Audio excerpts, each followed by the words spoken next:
अधिक करें, प्राणायाम को अधिक प्राथमिकता दें। सिद्धासन में अक्सर अधिक भाई बहन बैठ पाते हैं, जो सिद्धासन में ना बैठ पाए वो सुखासन में बैठ जाए, और जिनका शरीर हल्का है वे पद्मासन में भी बैठ सकते हैं, और जो नीचे न बैठ सकें वे कुर्सी पर बैठ करके प्राणायाम कर सकते हैं। जो कुर्सी पर भी न बैठ सकें वो लेट करके प्राणायाम कर सकते हैं। प्राणायाम अवश्य करें। प्राणायाम में भी 10-12 तरह का हम प्राणायाम बताते हैं। भस्त्रिका,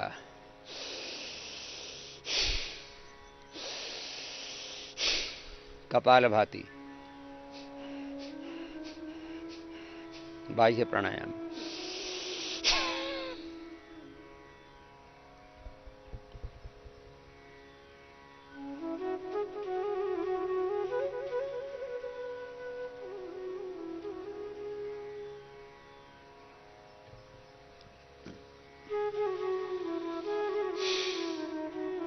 अग्निसार क्रिया भी बीच में करवा देते हैं।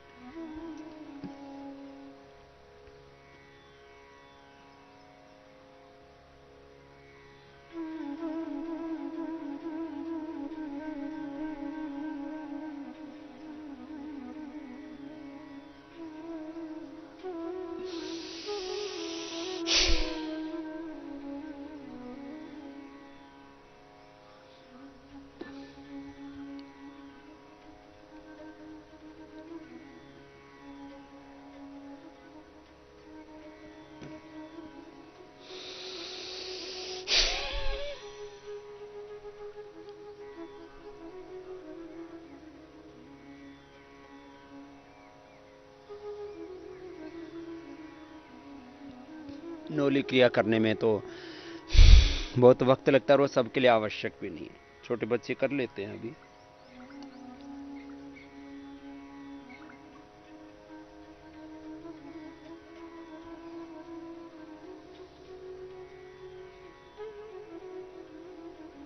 उज्जाई,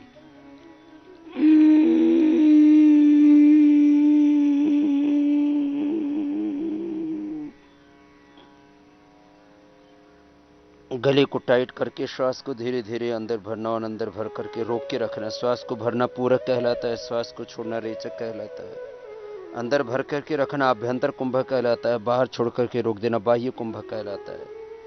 ठोड़ी को कंठकूप में लगा के रखना है, जालंधर बंद पेट को सिकोड़ के पीठ से लगा के रखना, उड्डयन बंद नाभि के नीचे वाले भाग को खींच के रखते, मूल बंद होता है। योग के कुछ शब्द हैं।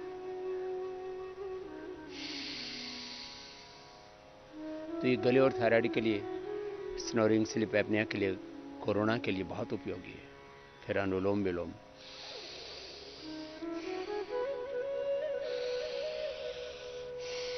फिर भ्रामरी,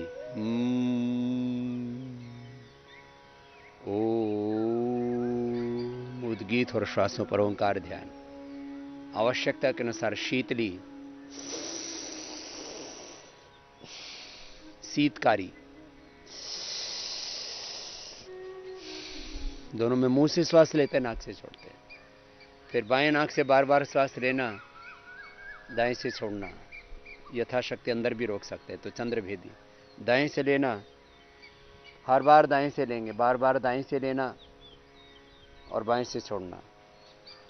अंदर भी यथाशक्ति रोक सकते हैं तो सूर्यभेदी। बाएं से लेना, अंदर रोक के रखना, यथाशक्ति दाएं से छोड़ना। दाएं से लेना, अंदर रोक करके रखना, बाएं से छोड़ना। नाड़ी शुद्धि। फिर कर्ण रोगांतक प्राणायाम, कान के रोगों के लिए।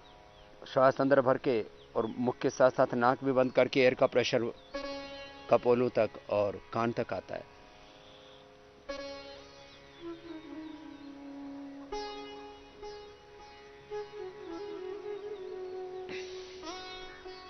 और फिर आभ्यंतर प्राणायाम में श्वास को अंदर भर करके यथाशक्ति आधा से लेकर के 1 मिनट तक, और बहुत अभ्यास के बाद 1.5 से 2 मिनट तक भी रोका जा सकता है ऐसे।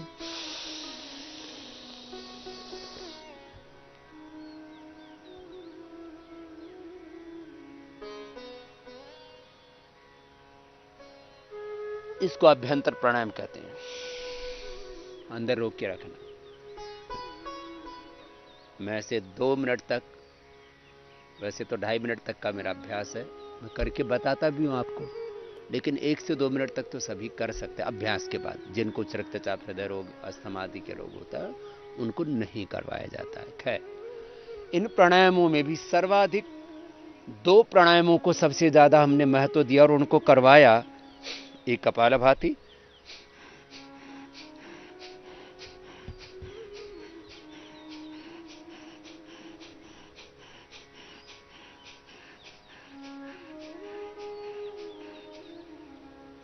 और दूसरा अनुलोम विलोम।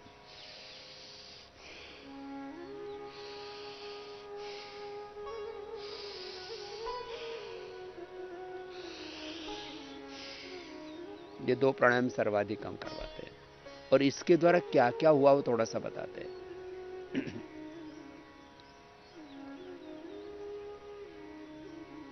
99% मैंने कहा दवाइयां छूट जाती हैं, बड़ी बात है। 99% दवाइयों का छूट जाना, 99% ऑपरेशन की जरूरत नहीं पड़ती, उसको अवॉइड किया जा सकता है। कितनी बड़ी बात है। और मैक्सिमम बीमारियों को हम क्योर कर लेते हैं। कंट्रोल तो 100% हो ही जाती हैं सब डिजीज, कंट्रोल 100% और 99% बीमारियां क्योर हो जाती हैं। ये कितनी बड़ी बात है। अब मैं थोड़ा सा संकेत भर कर रहा हूं, जैसे बालों का झड़ना, इसमें प्राणायाम के साथ साथ औषधियों का भी हम आलंबन लेते हैं, वो आपको अगले चरण में बताएंगे। बालों का झड़ना, जल्दी सफेद होना,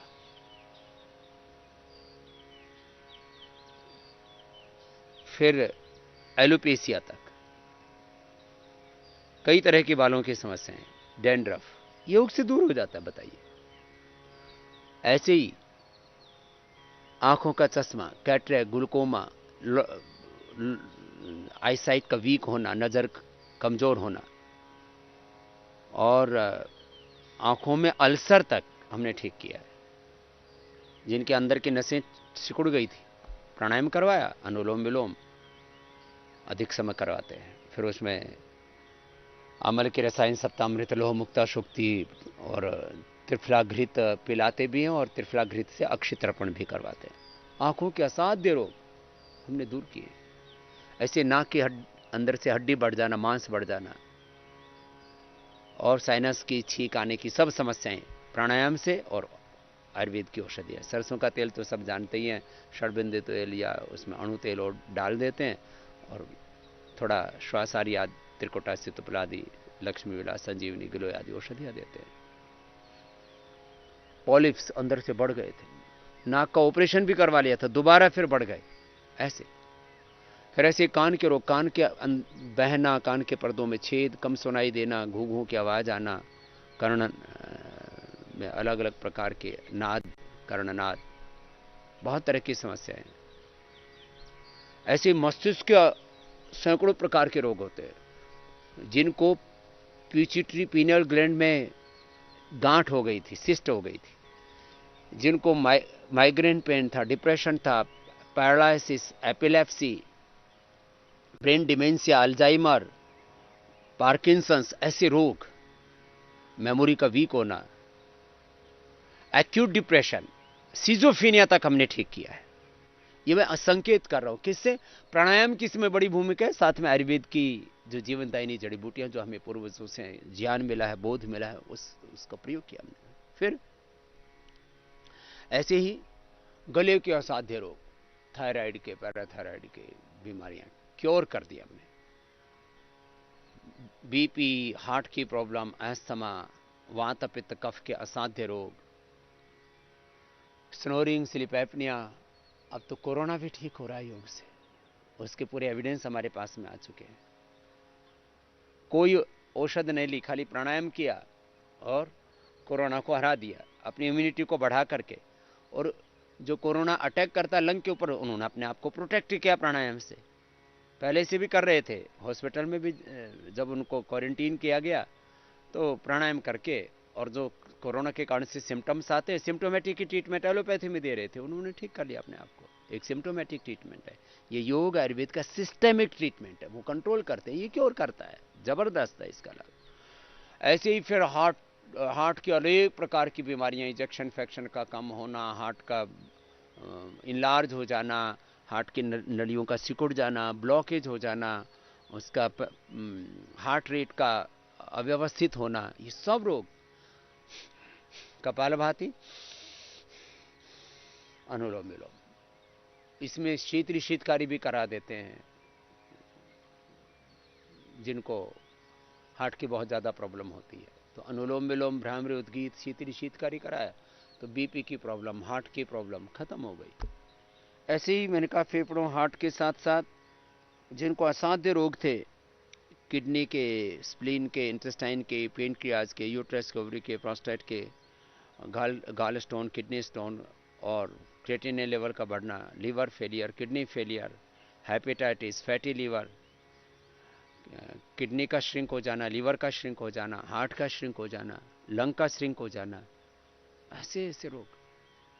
फिर हड्डियों के तमाम रोग, बोन मेरो से रिलेटेड प्रॉब्लम, बोन से रिलेटेड प्रॉब्लम, ऑस्टोब्लास्ट ऑस्टोक्लास्ट सेल्स का इम्बैलेंस होने से, बोन फॉर्मेशन, बोन रिजॉर्प्शन के अव्यवस्थित होने से, osteopenia, osteoporosis, arthritis, rheumatoid arthritis, gout, ये असाध्य रोग हड्डियों के, वो दूर किए हमने। स्किन के ऐसे ही रोग, कौन सा ऐसा रोग नहीं है, कहीं किसी की कार्टिलेज घिस गए थे, किसी की एड़ी की हड्डी बढ़ गई, किसी की कहीं से हड्डी घिस गई, किसी को वेरिकोज वेन्स, किसी को जो है फाइलेरिया, पायरिया, ऐसे ऐसे असाध्य रोग हमने योग से मिटाए।